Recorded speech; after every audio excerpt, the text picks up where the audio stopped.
نحمده ونصلي على رسوله الكريم اما بعد فاعوذ بالله من الشيطان الرجيم بسم الله الرحمن الرحيم رب اشرح لي صدري ويسر لي امري واحلل عقدة من لساني يفقهوا قولي.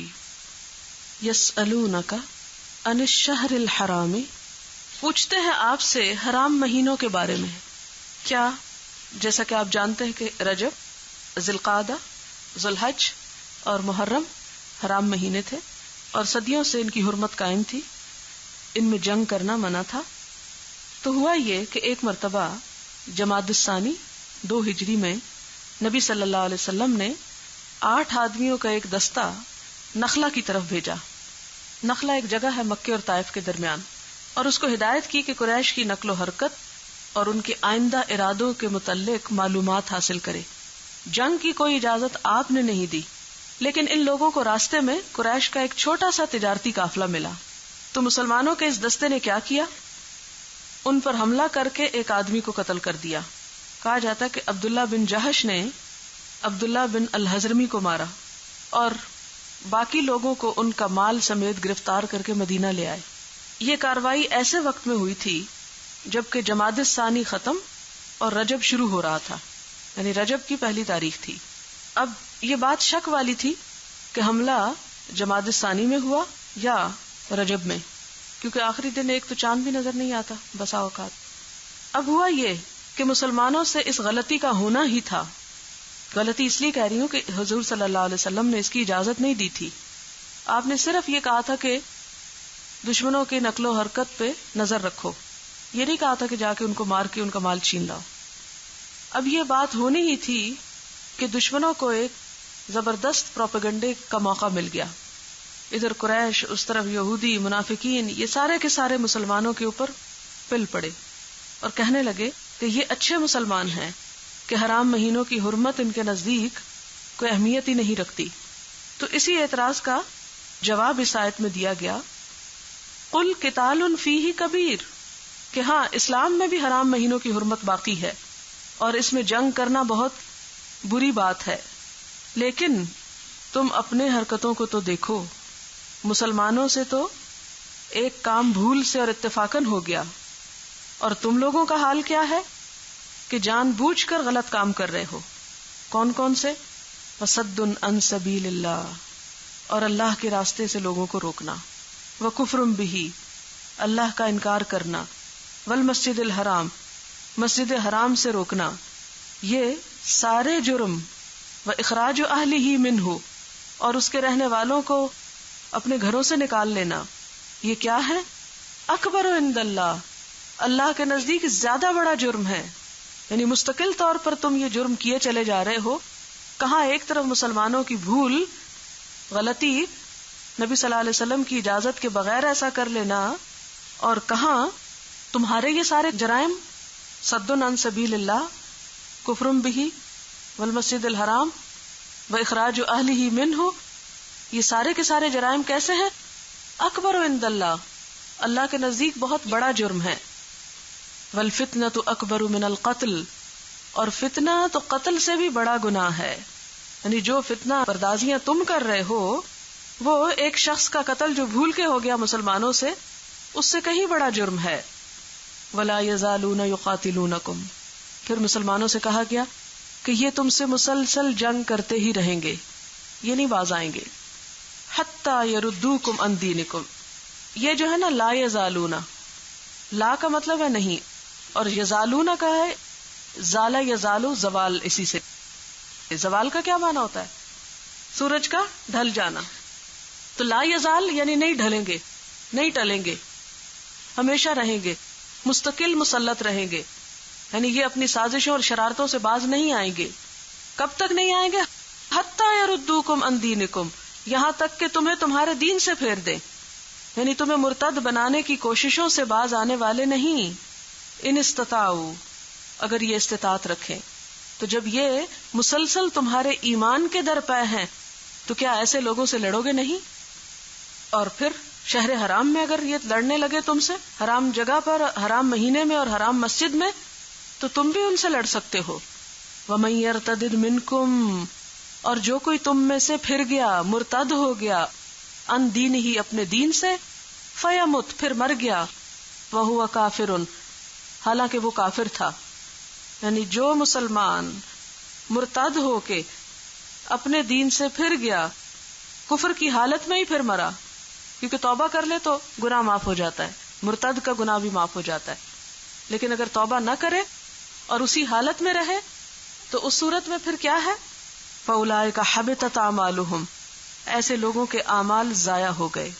حبطت الدابہ، حبطت کہتے ہیں جب کوئی جانور بہت زیادہ چارہ کھا لے اور اس کا پیٹ پھٹ جائے تو ضائع ہو جاتا ہے نا، مر جاتا ہے. تو فرمایا فَأُولَٰئِكَ حَبِطَتْ أَعْمَالُهُمْ، ایسے لوگوں کے اعمال سب ضائع ہو گئے. جیسے کوئی چیز پھٹ جائے تو اس میں سے نکل کے ضائع ہو جاتی ہے، بوتل ٹوٹ جائے، تیل بہہ جاتا ہے تو ضائع ہو جاتا ہے.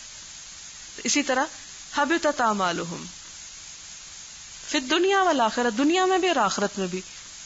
دنیا میں کیا ہوتا ہے کہ اس کی سزا کیا ہے؟ موت، کہ مار دو اس کو.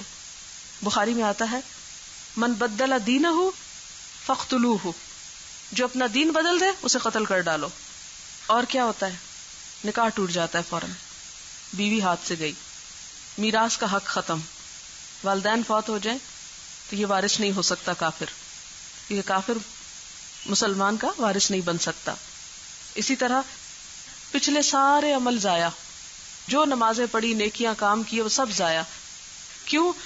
جس طرح اسلام لانے سے پچھلے سارے گناہ معاف ہو جاتے ہیں، اسی طرح اسلام کے بعد کفر کرنے سے ساری نیکیاں ضائع ہو جاتی ہیں.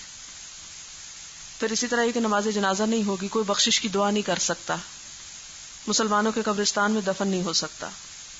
اور آخرت میں کیا ہے؟ ہمیشہ ہمیشہ کے لیے آگ. وَأُولَٰئِكَ أَصْحَابُ النَّارِ، یہ آخرت کی سزا ہے. ہم فیہا خالدون، وہ اس میں ہمیشہ ہمیشہ رہیں گے.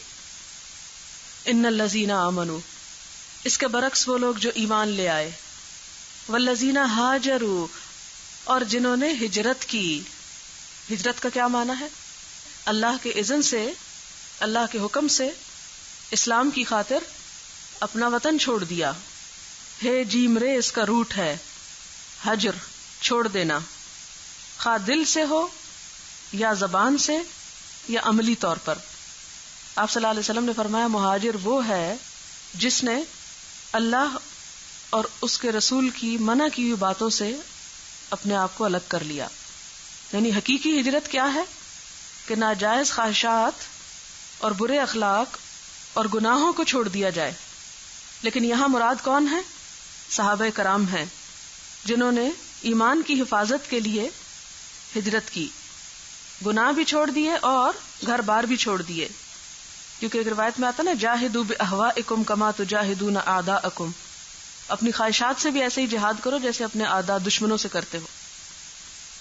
والذین ہاجروا وجاہدوا فی سبیل اللہ، اور اللہ کے راستے میں جہاد بھی کیا. جیم ہے دال، جہد، محنت، کوشش.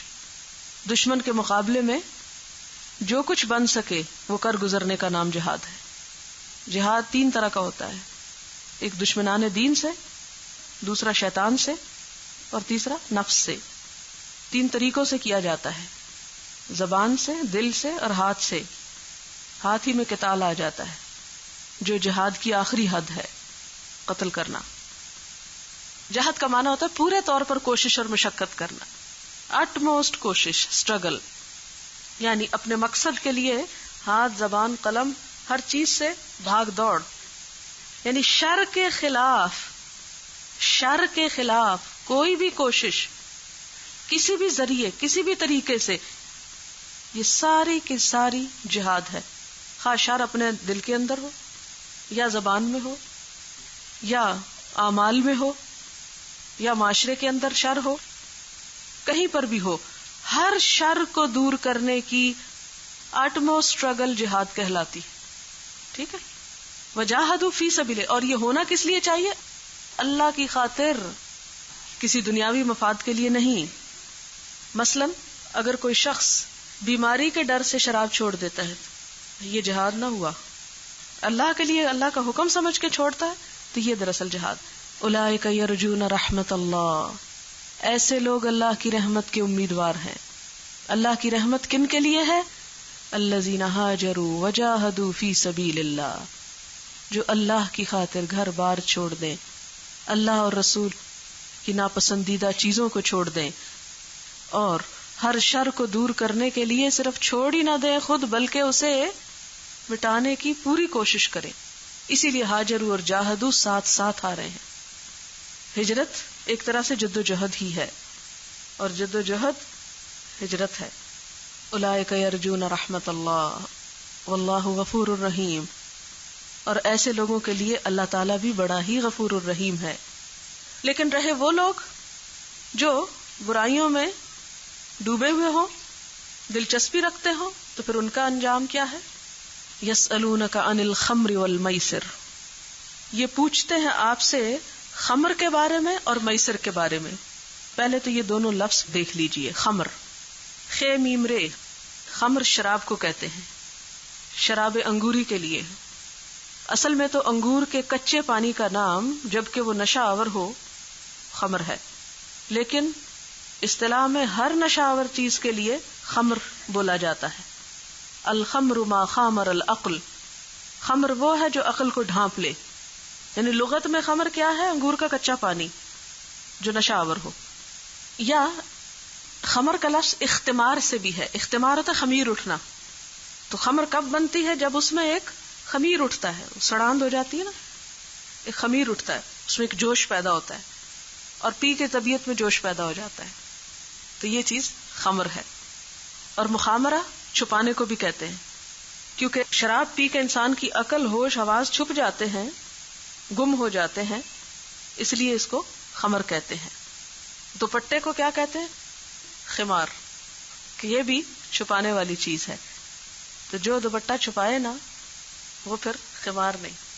والمیسر، میسر کا لفظ جو ہے یسر سے ہے. یسر کہتے ہیں آسانی کو.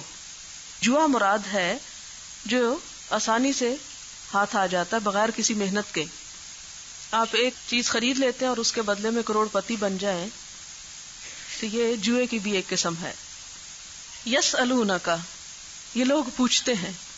یہ آج کے دور میں نہیں، بہت پہلے سے پوچھتے ہیں کہ ان چیزوں کے بارے میں اسلام کا کیا حکم ہے. قل، آپ انہیں بتا دیجئے. فیہما اسم، کہ ان دونوں میں گناہ ہے. یہ دونوں گناہ کی بات ہے. لوگ کہتے ہیں قرآن میں یہ نہیں لکھا ہوا شراب حرام ہے. جب یہ لکھا ہوا گناہ ہے تو کیا اسلام میں کوئی بھی چیز جو گناہ ہو وہ حلال ہوتی ہے؟ یعنی اللہ تعالیٰ کسی بھی چیز کے بارے میں فرمائے کہ اچھا فلاں کام ہے گناہ پر کر لو. Is it possible? یعنی یہ ایک کٹ حجتی ہے کہ جو کام کرنے کو دل نہ چاہے اس کے لیے کہے چونکہ ہماری مرضی کا لفظ نہیں آیا اس لیے ہم حکم بھی نہیں مان رہے. تو یہ تو کوئی بات نہ ہوئی. قل فیہما اسم کبیر، کہہ دیجئے ان دونوں میں بہت بڑا گناہ ہے. اسم بھی چھوٹا نہیں، کبیرہ گناہ. اب آپ خود سوچیں کہ کبیرہ گناہ کی سزا کیا ہے؟ وہ جہنم کا اوپر والا حصہ. اس لیے شراب کا پینا کوئی معمولی بات نہیں ہے، کبیرہ گناہوں میں سے. کیا ہے؟ فیہما اسم کبیر ومنافع للناس، اور اس میں کچھ فائدے بھی ہیں لوگوں کے لیے. آپ دیکھیں کہ بہت ساری چیزیں ایسی ہیں کہ جن میں نقصان ہونے کے ساتھ ساتھ فائدہ بھی ہے.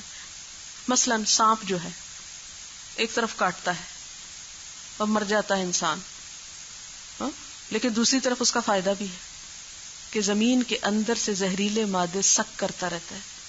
اگر سانپوں کو ختم کر دیا جو زمین کچھ اگانے کے قابل نہ رہے، لیکن زمین کا زہر چوستے ہیں وہ.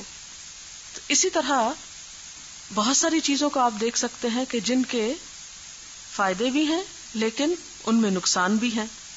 مثلا چوری، ڈاکہ، دھوکہ، کیا اس میں کوئی فائدہ نہیں ہے؟ نا فائدے. تو کیا ان کے فائدوں کی وجہ سے ان کو حلال کر دیا جائے؟ نہیں، لیکن چونکہ ان کا نقصان معاشرے کے لیے زیادہ اس لیے چوری حرام کر دی گئی. جھوٹ بول کر کوئی فائدہ نہیں ہوتا، بڑے بڑے فائدے ہوتے ہیں لیکن نقصان اس سے بھی بڑے ہوتے ہیں. اس لیے شریعت کا ایک اصول ہے کہ جس چیز میں فائدہ کم ہو، نقصان زیادہ ہو، اس کو بین کر دیا جائے. اسی وجہ سے آپ دیکھیں گے کہ حضرت عمر رضی اللہ تعالیٰ عنہ نے بہت سی ایسی چیزیں جو ابتدائی دور میں جائز تھی مصلحتاً کچھ عرصے کے لیے بین کر دی. جیسے اہل کتاب عورتوں سے شادی کرنا انہوں نے بین لگا دیا تھا کہ اس ملک میں کوئی نہیں کر سکتا، یہ خرابیاں پیدا ہو رہی تھی. قل فیہما اسم کبیر و منافع للناس. اچھا یہ منافع کون سے؟ کچھ وقتی فائدے ہو جاتے ہیں، مثلا پی کر ایک خاص کیف یا لذت و سرور کی کیفیت ہوتی، ذہنی جسمانی قوتوں میں کچھ اضافہ ہو جاتا ہے. پھر اس کی خرید و فروخت اور کاروبار سے کیا ہوتا ہے؟ کچھ منافع ہوتا ہے. اور آپ کو پتا ہے کہ جتنا بزنس شراب کی وجہ سے فلرش کرتا ہے اتنا دوسرے اسباب سے نہیں. اس وقت بھی پاکستان میں کرسچنز یہ کاروبار کرتے ہیں اور کہتے ہیں کہ سب سے زیادہ پروفیٹیبل یہی ہے، حالانکہ ابھی بین ہے. ساتھ ہی اللہ تعالیٰ فرماتے ہیں وَإِسْمُهُمَا أَكْبَرُ مِن نَفْعِهِمَا. ان کا گناہ زیادہ بڑا ہے. کس سے؟ ان کے نفع سے. ان کا گناہ ان کے نفع سے زیادہ بڑا ہے. اچھا ایک تو یہ کہ اللہ کے ہاں بڑی سخت ناپسندیدہ چیز ہے. اسلام کے مقاصد میں، شریعت کے مقاصد میں انسانی عقل کی حفاظت ہے، مال کی حفاظت ہے. بتایا تھا نا میں نے کہ شریعت کے قانون کس بیس پر بنے ہوئے ہیں؟ جسم کی حفاظت، عقل کی حفاظت، مال کی حفاظت. تو شراب میں مال کا بھی نقصان ہے، عقل کا بھی نقصان ہے، اس لیے اس کو حرام قرار دیا گیا. جسم کا کیا نقصان ہے کہ انسان کے معدے کا فیل جو ہے خراب ہوتا ہے. بہت سی دواؤں کے ساتھ لکھا ہوتا ہے اوائڈ الکوہل. لیور ڈیمیج ہو جاتا ہے، جنون کا مرض لاحق ہو جاتا ہے، عقل اور ہوش زائل ہو جاتی. اور جب عقل نہ رہے تو بہت سی برائیاں خود بخود شروع ہو جاتی. انسان فرق نہیں کر سکتا اپنے محرمات اور غیر محرمات میں. ایک ڈاکٹر کا کال ہے کہ آدھے شراب خانے بند کر دیں تو آدھے ہسپتال اور جیل خانے بھی بند ہو جائیں گے. یہ پہلا حکم ہے جو شراب کے بارے میں نازل ہوا تھا. اس میں بس اتنا کہہ کے چھوڑ دیا گیا کہ اسمہما اکبر من نفعہما، کہ ان کا گناہ ان کے فائدے سے بڑا ہے. حدیث میں آتا ہے کہ 10 آدمیوں پہ لعنت کی گئی: شراب نچوڑنے والا، بنانے والا، پینے والا، پلانے والا، لاد کے لانے والا، جس کے لیے لائی جائے، اس کا بیچنے والا، خریدنے والا، ہبہ کرنے والا، اس کی آمدنی کھانے والا.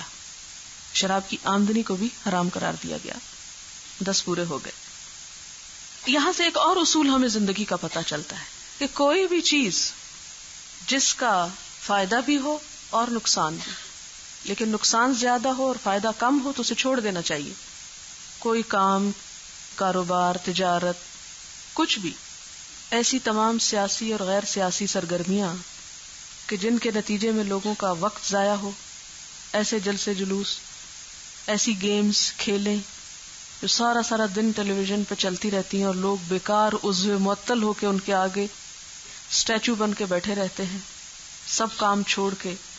تو یہ تمام چیزیں جو ہیں پھر اسی میں ہی آ جاتی ہیں. وَإِسْمُهُمَا أَكْبَرُ مِن نَفْعِهِمَا. بس اتنا کہہ کے چھوڑ دیا، آیت بھی مکمل نہیں کی. اچھا یہ تو شراب کی بات ہوئی تھی. دوسرا ہے والمیسر. میسر ہے جوا، یسر سے، آسانی سے جو مال مل جائے. اس کو بھی حرام کیا گیا. کیوں؟ اس لیے حرام قرار دیا گیا کہ اسلام بغیر محنت اور بغیر حق کے فائدہ اٹھانے کو معیوب قرار دیتا ہے، اور اس میں ایک کا فائدہ ہے اور بہت سو کا نقصان. پھر اس سے بغض و عداوت بھی پیدا ہوتا ہے. جیسے قرآن پاک کی ایک اور آیت میں آتا ہے انما یرید الشیطان ان یوقع بینکم العداوۃ والبغضاء فی الخمر والمیسر ویصدکم عن ذکر اللہ وعن الصلاۃ، کہ شیطان تمہارے درمیان عداوت اور بغض پیدا کرنا چاہتا ہے شراب اور جوئے کے ذریعے، اور تمہیں اللہ کے ذکر سے روکتا ہے. کتنا بڑا نقصان ہے. وعن الصلاۃ، اور نماز سے روکتا ہے. یعنی یہ شراب اور جوا انسان کو ذکر اور نماز سے بھی روکتے ہیں، اس لیے اس کو بھی منع کر دیا گیا. پرائز بانڈز، لاٹری، سود کی آمدنی، گیمبلنگ، یہ تمام چیزیں جو ہیں حرام ہیں اسلام میں. وَيَسْأَلُونَكَ مَاذَا يُنْفِقُونَ، یہ پوچھتے ہیں کہ کیا کچھ خرچ کریں. اب آپ دیکھیں دوسری دفعہ سوال ہو رہا ہے، پیچھے بھی گزر چکا ہے. اصل بات یہ کہ انسان کے پاس جب مال ہو تو کھٹکتا رہتا ہے کہ اب اس کو کریں کیا اور اسے کس کام لگائیں. ایسا ہی ہوتا ہے نا، جب نہیں ہوتا تو انسان کہتا ہے یا اللہ مجھے پیسے دے، میں یہ اور یہ ضرورت پوری کروں. جو پیسے آ جاتے تو انسان کہتا ہے اچھا ذرا میں اس کو جمع کر لوں، اس سے کوئی اور کام لے لوں.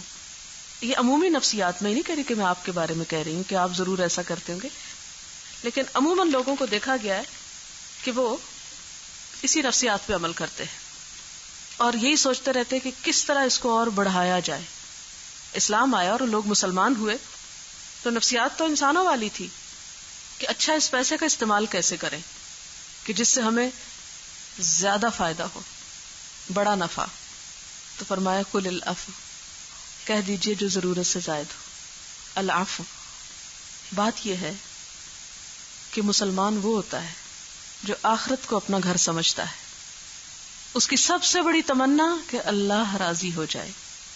ایسا شخص اپنی جان، اپنے وقت، اپنے مال کے ساتھ وہ کام کرنا چاہتا ہے جس سے اسے زیادہ سے زیادہ فائدہ پہنچے اس کے مقصد میں، یعنی آخرت کا گھر بڑا ہو جائے اور اللہ راضی ہو جائے. اور اس کے ساتھ ساتھ وہ اس دنیا کی زندگی کے بارے میں کیا رویہ رکھتا ہے کہ جو میری حقیقی ضروریات ہیں وہ پوری ہو جائیں، حقیقی ضروریات پوری ہو جائیں. وہ زائدہ ضرورت چیزیں جمع کر کر کے نہیں رکھتا. اسلام نے ضرورت پوری کرنا، خواہ وہ کتنی ہی بڑی کیوں نہ ہو، اسے برا نہیں کہا. ضرورت پوری کرنا، لیکن بخل کرنا، لوگوں کی ضرورت روک کے اپنے پاس جمع کر لینا، مثلا وراثت تقسیم نہ کرنا، یا یہ کہ اللہ کا حق مال میں سے نہ نکالنا، یا بندوں کے حقوق جو پیچھے بتائے گئے والدین اقربا وغیرہ کے وہ نہ دینا، یہ ناپسندیدہ ہے. فرمایا العفو، جو آسانی اور سہولت کے ساتھ دے سکو، جو شاق نہ گزرے. اتنا خرچ نہ کرو کہ خود مانگنے لگو، یعنی اپنی ضروریات پوری کرنے کے بعد خرچ کرنا. اب اس میں آپ دیکھیں کہ ہونا تو یہ چاہیے تھا کہ اللہ تعالیٰ فرماتے 2%, 1%, 10%, 50%, 100%. نہیں، کچھ نہیں، الفاظ نہیں بولے گئے. پھر وہی بات کروں گی کہ بہت ساری چیزیں الفاظ کے بغیر. کیوں؟ اس لیے کہ انسانی تعلقات اور معاملات اور بعض اوقات کاروبار کے مسائل اتنے پیچیدہ ہوتے ہیں کہ ان کے بارے میں صرف بنیادی ہدایت یا روح بتا دی گئی کہ یہ کرنا ہے. عملی تفصیلات جو ہیں اور قانونی الفاظ وہ متعین نہیں کیے گئے.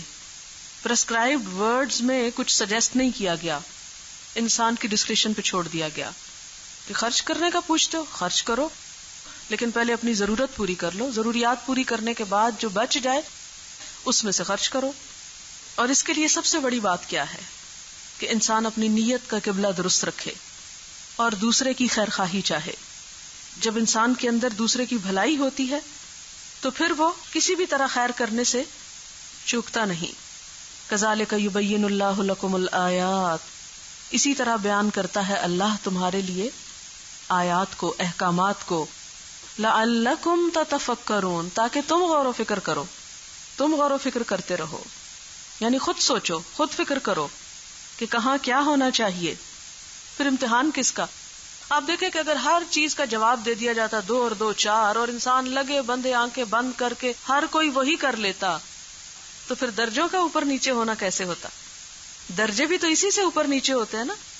یعنی ایک ہی بات 10 لوگوں کو بتائی گی. مثلا آپ 200-250 لوگ یہاں ایک بات سن رہے ہیں. اب آپ دیکھیں گے کہ ان آیات کو پڑھ کے ہر ایک کا عمل مختلف ہوگا اور ہر ایک کے عمل کے اختلاف سے درجہ بھی فرق ہو جائے گا. اور اگر یہ کہا جاتا کہ نہیں جی 100 میں سے 5 روپے لازم ہے اور سب جا کے 5 خرچ کر دیتے تو سب ہی برابر ہی ہو جاتے نا. اب ایک کی ضرورت جو ہے وہ 5 خرچ کرنے کی اجازت نہیں دیتی اور دوسرا 5 کیا 50 بھی کر سکتا ہے. تو اس لیے حدود متعین کرنے کی بجائے ایک معیار دے دیا گیا کہ جو ضرورت سے زائد ہو اسے دو اور نفع کماؤ. فی الدنیا والآخرہ، دنیا اور آخرت میں، یعنی دنیا اور آخرت کے فائدوں میں غور و فکر کرو کہ کہاں کس وقت کتنا دنیا میں خرچ کرنا چاہیے اور کتنا آخرت کے لیے خرچ کرنا چاہیے.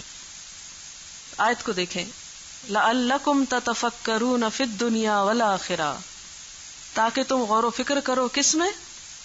دنیا اور آخرت میں. کس معاملے میں؟ کس طرح؟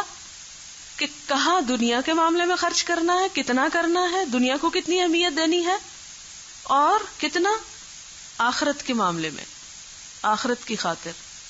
وَيَسْأَلُونَكَ عَنِ الْيَتَامَى، اور خرچ کرنے میں پھر یتیم. پیچھے کہا نا یتیموں پہ خرچ کرو. اب پوچھتے ہیں اچھا کتنا خرچ کرو، کیا کرو، کیسے کرو، ان کے مال کے ساتھ کیا کرو. کل اصلاح لہم خیر، کہہ دیجئے ان کی اصلاح کرنا، اور اصلاح کرنے میں ان کی خیر خواہی کرنا یہ زیادہ اچھا ہے. یعنی پھر یہاں پر کیا کہ قانونی الفاظ نہیں دیے گئے کہ نمبر 1 یتیم کے ساتھ یہ کرو، نمبر 2 یتیم کے ساتھ یہ کرو، نمبر 3 یہ کرو. اللہ کی اطاعت کے لیے صرف علم کافی نہیں. اسی لیے قرآن کا انداز ایک قانونی کتاب کا انداز نہیں ہے. نیکی کے کام کرنا چاہتے ہیں، اچھا 1 2 3 4 5 یہ نہیں. اللہ کے دین کا علم، اللہ کی ذات کی معرفت، اور اللہ سے سچی محبت. آپ کو لاکھ علم ہو، جب تک اللہ سے محبت نہیں، ایک پائی بھی خرچ نہیں کر سکتے. آپ کہ کر سکتے؟ نہیں کر سکتے. کیا عمل صرف علم کی بنیاد پر ہوتا ہے؟ نہیں. پھر تو سب سے بڑا عالم کون تھا؟ شیطان. سب سے بڑا عابد شیطان. سب سے بڑا عارف شیطان. لیکن ایک چیز نہ تھی اس میں، اللہ کا عاشق نہ تھا، محبت نہیں کرتا. عاشق کا لفظ مجھے اچھا نہیں لگتا کبھی بھی، لیکن چونکہ وہ عالم، عارف، عابد، تو اس وزن پر لانے کے لیے بول رہی ہوں، ورنہ قرآن اور حدیث میں محبت کا لفظ آتا ہے، عشق کا نہیں آتا. عشق نیگیٹو سینس میں استعمال ہوتا ہے.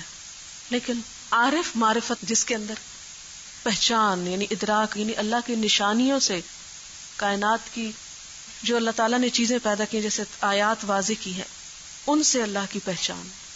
ایک ہوتا نا علم سے، اور ایک ہوتا ہے کائنات کی خاموش نشانیوں سے. تو آپ دیکھیں کہ ماں کو اپنے بچے سے جیسے محبت ہوتی ہے، تو کیا وہ اسی وقت بچے کو کچھ دیتی ہے جب بچہ منہ سے مانگتا مجھے یہ چاہیے؟ الفاظ بول کے مانگتی ہے وہ؟ نہیں نا. جو محبت کا تعلق ہوتا ہے اس میں الفاظ کم ہوتے ہیں، باتیں کم ہوتی ہیں، عمل زیادہ ہوتا ہے. جس شخص کے دل میں اللہ کی محبت ہو، اس کا رویہ کیا ہوتا ہے؟ وہ اس کا انتظار نہیں کرتا کہ اچھا ابھی میں فلانی صورت پڑھوں گی تو یہ عمل کروں گی. تو جن لوگوں کے دل میں اللہ کی محبت پیدا ہو جاتی ہے نا، پھر وہ احکام کے انتظار میں بیٹھے نہیں رہتے. ان کو جو جو پتا چلتا جاتا ہے، تھوڑا بھی پتا چلتا ہے تو ان کے لیے بہت ہو جاتا ہے.